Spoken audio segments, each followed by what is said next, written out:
Yeah, that's right, Lauren and Steve. And advocates say it's rare to see that many cases dropped in one fell swoop. And it's, to be honest, something that the district attorney said she didn't want to do. These are some serious cases that she had every intention of prosecuting, but she says she had no choice but to drop those cases because of the actions of this trooper would have called all those cases into question. The story begins last October, a one-car accident on Capitol Boulevard in Raleigh, killing 31-year-old Tyrone Mason. What at first seemed like a cut-and-dry case now leading to an investigation after the Wake County DA was tipped off that the first officer on scene, Trooper Garrett Macario, may have misled Raleigh police officers who then came to the scene about what he was doing. And so that led me to obtain dash cam and body cam video from the responding troopers or from the troopers' video equipment.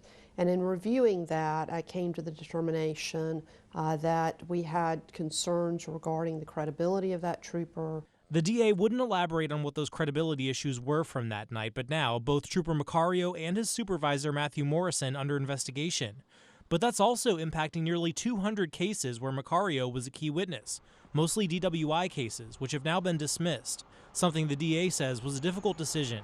Oh, it's incredibly frustrating. I mean, it's, one, we trust our law enforcement to tell the truth. And when we have reason to believe that they're not, it's disgusting, frankly, and it's frustrating. Those dismissals also frustrating for victims advocates like Ollie Jeffers from Mothers Against Drunk Driving. Somehow they always seem to get be victims, and they be victimized again, because if the case is dismissed, then that means that they are, again, they're left without restitution. They're left without any compensation for what they, for what they endured. A quick search of some of those cases found hit and runs, reckless driving, speeding as much as 79 in a 40-mile-per-hour zone, and some cases where drivers blew more than double the legal limit. She just hopes, as many of those cases are now dismissed, that they don't take those second chances for granted. So I hope they will learn from this and say, I'm not going to drink and drive again. I'm not going to drive impaired again. I'll be responsible.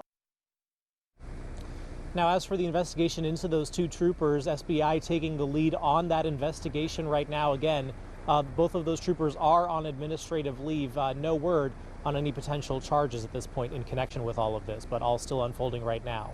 In Raleigh, Tom George, ABC 11 Eyewitness News.